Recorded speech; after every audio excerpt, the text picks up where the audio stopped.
One of the greatest obstacles to crafting health and wellness is identifying and controlling inflammation. It's at the core of all complex and chronic diseases, and it's the driving mechanism that underlies the most common symptoms that people like you struggle to overcome. Join us as we explore cutting-edge science and research to give you the information and tools you need to create the quality of life you want and deserve.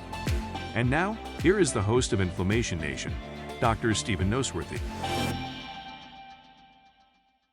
Hey guys, welcome back. We are moving into a new segment and a new priority in this functional hierarchy of health that we've been talking about. I want to do a quick reminder of where we are in that hierarchy and what we've already talked about. So the first and foremost thing, the most important thing for you to focus on when you're trying to get healthy is related to getting nutrients into your cells so that they have what they need to perform their assigned functions. And it doesn't matter whether we focus on brain cells or muscle cells or liver cells or thyroid cells, as we'll talk about today, the rule is the same, and that is perfusion is king.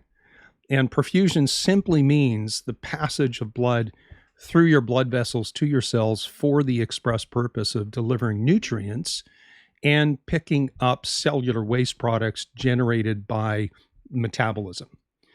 And bottom line is, if you can't perfuse your tissues, then you're going to lose function globally to some extent. But notice that there are two aspects here. One is that you have to have the right nutrients in your bloodstream, and this speaks to things that show up later in the hierarchy of function, like your diet and how well your gut absorbs nutrients. But even before that, perfusion and blood flow and delivery of nutrients requires a few things, two things specifically. It requires adequate blood pressure and hydration. And if you compromise one or both of those, and they are interconnected, then even though you might have nutrients on board and available, your delivery system and capacity goes down. It's like having products or goods to ship from a warehouse to a store, but you don't have a delivery truck, right? That's the same kind of problem. So the first priority in this functional hierarchy of health is the ability to get blood into your tissues, to have adequate nutrition held within your vascular system. And two of those key nutrients are oxygen and glucose.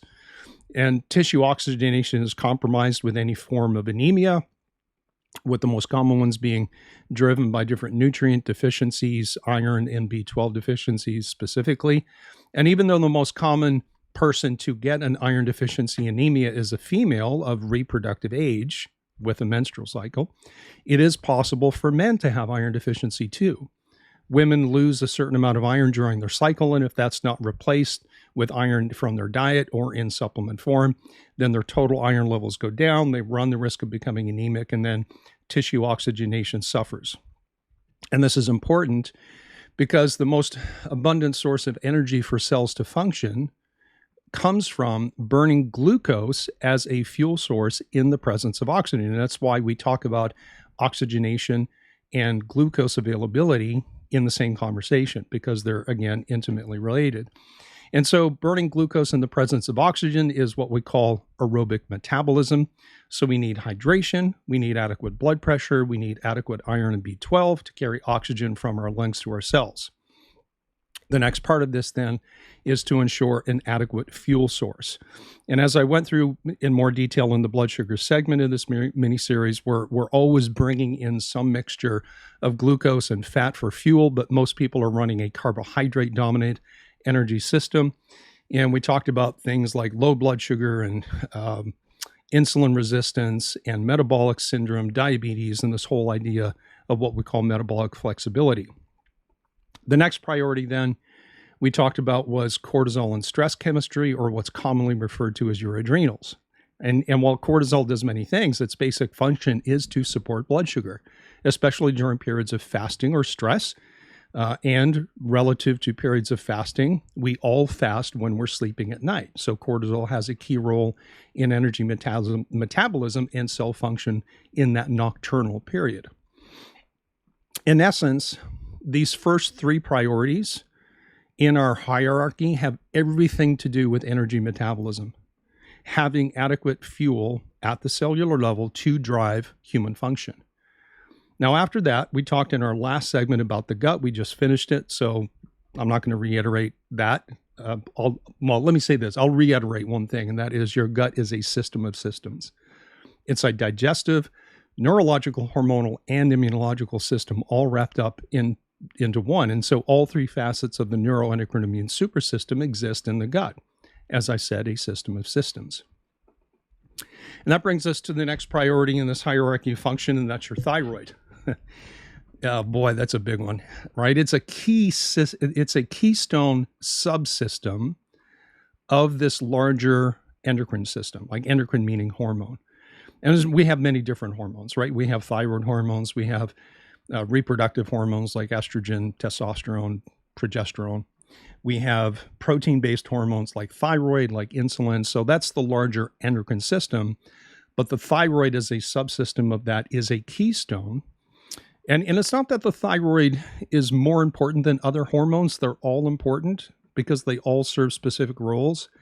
But since our first priority seems to focus in and around having ample energy supply, the thyroid then takes center stage because it hits the on switch that drives the energy making machinery. Now, understand that your thyroid system doesn't operate in isolation. No system, no organ, gland, or hormone does. And I'm very vocal about making sure that the first thing you understand about your thyroid is that it is a system. It's not just a gland. You'll hear me say that over and over and over again. But before I get into that, let me share one example of how thyroid hormones work with other hormones to create foundational function. It's well known that thyroid hormone balance is required to activate your mitochondria. I'm sure you've heard that word before, but basically mitochondria are tiny little energy factories inside your cells that take oxygen and glucose or some other fuel source and create energy. That's what the mitochondria does. And so we need thyroid hormones to turn on your mitochondria. So you can have oxygen, you can have glucose or fat as a fuel source, but if you don't have adequate thyroid hormones, the machine doesn't run efficiently. And, we can play that and twist that around and say, okay, well, I might have thyroid hormone sufficiency, but maybe I don't have enough oxygenation. We're still going to impair energy production. Think of, as it relates to the thyroid kind of turning on this energy machinery, think of a plant manager who's the only one who has the key that turns on the big widget making machine in a manufacturing facility. And if that manager, he or she, doesn't show up to turn the machine on and nobody else can turn the machine on, then nobody makes any widgets. The plant doesn't produce. And I mean plant not as in like a flower or a vegetation. I mean a plant as in a manufacturing facility. So basically thyroid hormones turn on your energy making capacity, which is why things like Hashimoto's hypothyroidism result in fatigue almost invariably. You simply can't make enough energy to function optimally if your thyroid hormones are too low or if something goes wrong with the energy making process. And to say it simply, your thyroid hormone status determines your metabolic rate. And for that reason alone, it's a keystone hormone. But it's more complicated than that, of course, because as I said a moment ago, thyroid hormones don't function in a vacuum. There was a study published back in 2008 from the journal called Science Signaling that showed that one of the ways that thyroid hormones affect your energy producing mitochondria is by increasing or upregulating the density or the population of estrogen receptors in the mitochondria.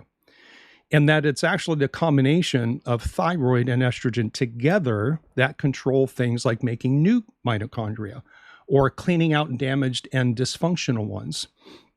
In clinical parlance, we would say that thyroid and estrogen work together to control mitochondrial biogenesis and mitophagy. That's cleaning out the damaged and defective ones. Now, from a very big picture perspective, thyroid conditions are more common in women than men. Your thyroid, again, is a system, not just a gland, and thyroid hormones don't work in isolation. They affect and are affected by many other things. And the vast majority of thyroid conditions are caused by an underlying autoimmune reaction called Hashimoto's hypothyroidism, which I mentioned just a moment ago. So I think what I'll do is do a top level review of those last 2 points. And if you want more details, you can go back to the thyroid mini series that I did last year. Just search the podcast using the word thyroid and you'll find that. So first off, let's talk about the thyroid system. I can guarantee you that when you go to see your medical doctor, either a GP, maybe an endocrinologist, that the main focus is going to be on one thing, and that's the amount of T4 hormone coming out of your thyroid gland. And admittedly, that is an important thing to look at, but it's one piece of a much more complicated system. And if that's all that you or your doctor look at, then you're going to miss a lot of potential problems and solutions. So let me walk you through this very quickly.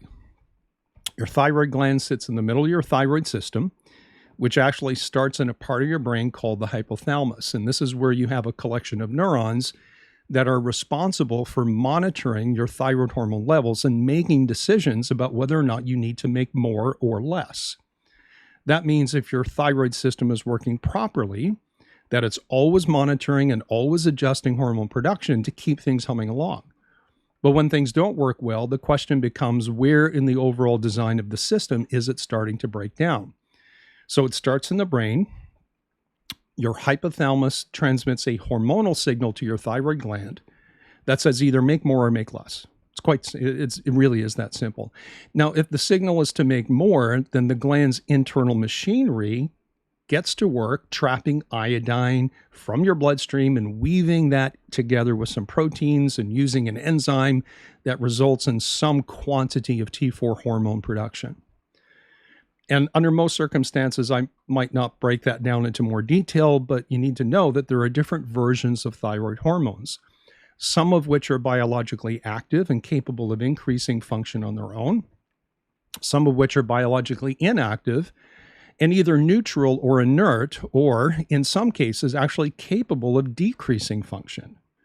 And the key here is to know that the majority of what your thyroid gland makes on instructions from your hypothalamus is this inactive T4 version. And the 4 in T4 simply refers to how many iodine molecules are attached to it.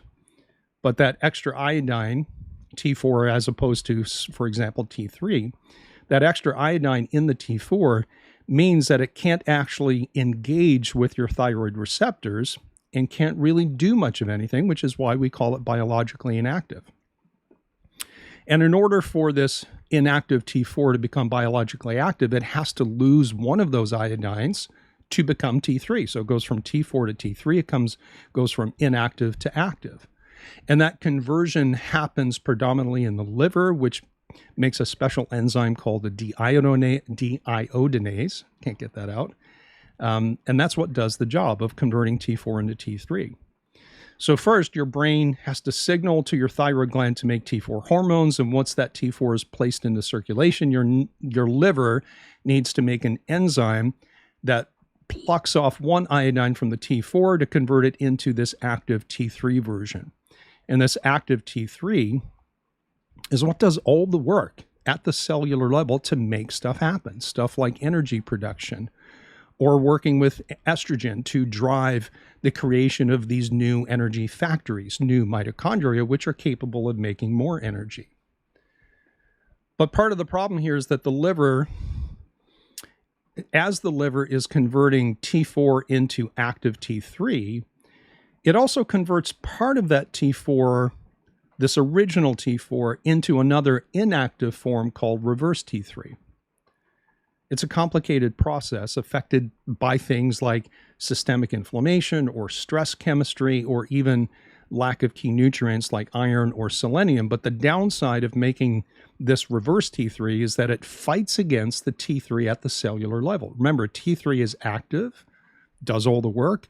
Reverse T3 is inactive and it fights against the T3 level. It's like a tug of war between two hormones, one that wants to turn everything on and one that wants to turn everything off.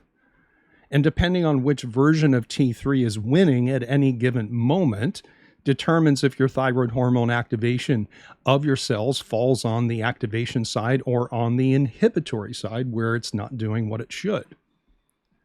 Now, if you're a practitioner listening to this, there are other things involved. There's more steps, more details for you to know and master clinically if you're going to manage clients with thyroid issues like I do. So first of all, if you're a practitioner, thanks for listening. You might want to check out my other podcast, which is designed for practitioners. That podcast is called Funk Med Nation.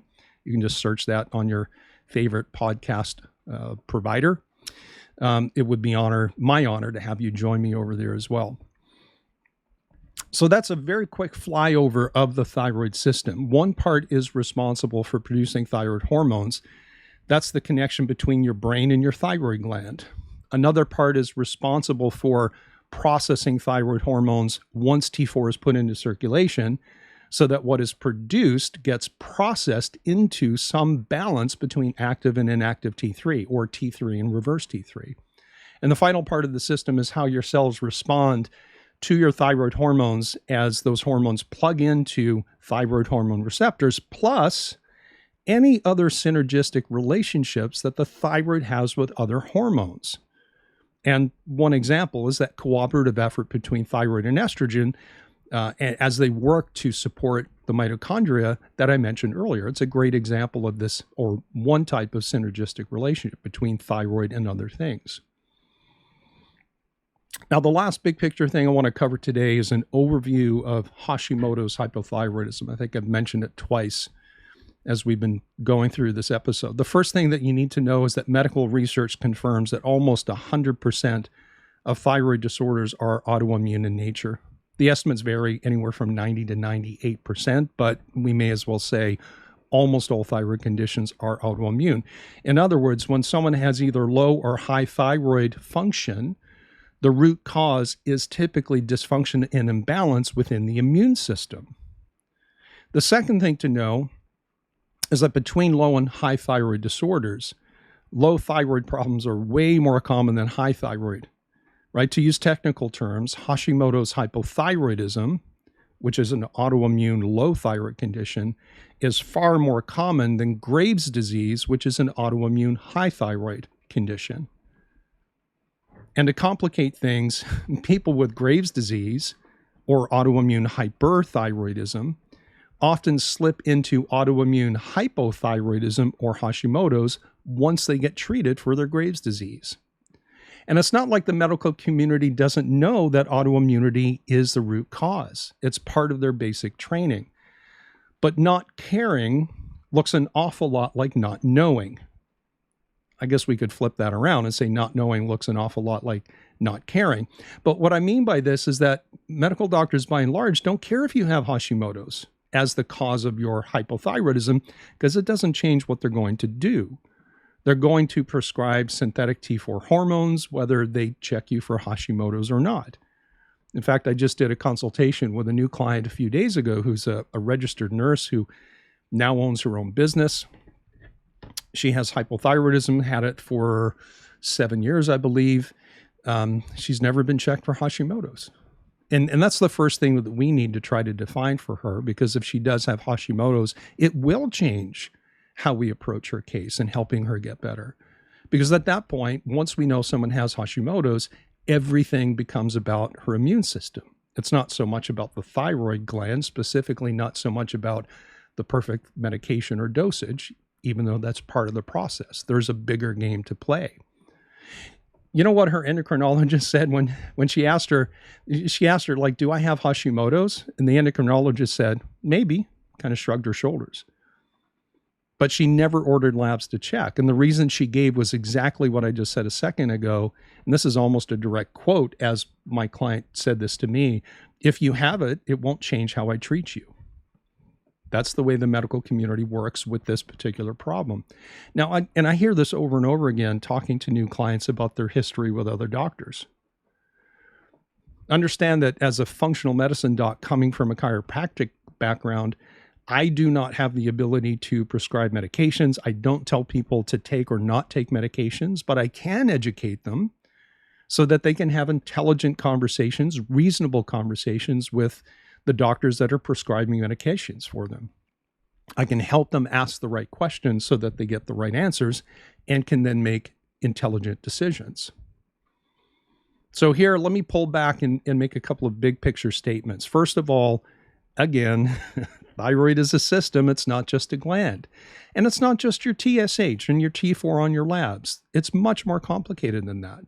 It's the communication between your brain, your thyroid gland, the role of your liver in processing thyroid hormones into their active form, which gives you some potential to drive cellular function, which is the most basic physiological function.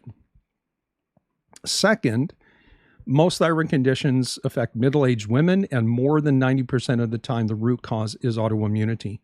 And there are more cases of Hashimoto's than Graves' disease, and even a portion of people with Graves' disease morph into Hashimoto's after they get medical treatment for Graves', which, by the way, is required. If you have Graves' disease and you've not seen or are not seeing a medical doctor, you need to be doing that. And I want to clarify there. Like, I'm certainly not saying that some people with Graves' eventually get Hashimoto's because their MD did something wrong. It is the natural course of things for some people with Graves' disease to evolve into Hashimoto's. And untreated Graves' disease is very serious. It's a very serious medical condition that increases the chance of death from things like stroke. It is no joke. And if you have Graves', you must be under medical care, period. The issue at hand for someone who has Graves' is that they don't just have Graves', the Graves' autoimmune process, which we confirm by finding specific thyroid antibodies associated with Graves' disease. But lurking in the background, we also find the antibodies associated with Hashimoto's disease. So they start with Graves' disease, they get treated for that, which is, again, absolutely necessary, and they end up with Hashimoto's. It's not the fault of conventional medicine, it's just the nature of Graves' disease by itself. And when you consider the numbers, thyroid conditions, again, are largely about Hashimoto's, hypothyroidism in middle-aged women. But that doesn't mean Graves' disease isn't a problem, it's just far less common. And it doesn't mean that Hashimoto's affects only middle-aged women. And so I want you to consider this. A woman might get diagnosed with low thyroid and put on medications in her middle age, but her underlying autoimmunity gets missed or ignored, which means that middle-aged woman becomes an older woman with a longer history of largely unresolved thyroid symptoms because taking medication is only part of the process and no one's been helping her control her immune system. Furthermore, while women get Hashimoto's hypothyroidism far more commonly than men, men can still get it, and the stakes are exactly the same. It affects them the same way. But honestly, it's easier to stabilize and control Hashimoto's in a man because their other hormonal systems are less complicated than a female's, which brings up this idea of systems integration again. So let's say that we have two women of the same age, both with Hashimoto's, and if one of those women has hormonal imbalances, she's going to have a harder time stabilizing compared to the woman with hormones or the woman who has hormones that are stable and balanced because the hormonal and immune systems affect each other. And finally, and it's terrible to say this, but it used to be that we only had to worry about middle-aged men and women and older when it came to Hashimoto's. But in the last 15 years or so, it's not just the middle-aged women, but older women and men, and even children who are getting autoimmune thyroid conditions. And the youngest person that I've personally diagnosed with an active Hashimoto's problem was 11 years old. The world has changed. The landscape has changed. And as we continue to mess up our food supply and introduce more chemicals into our environment that have the capacity to disrupt endocrine systems or hormonal systems.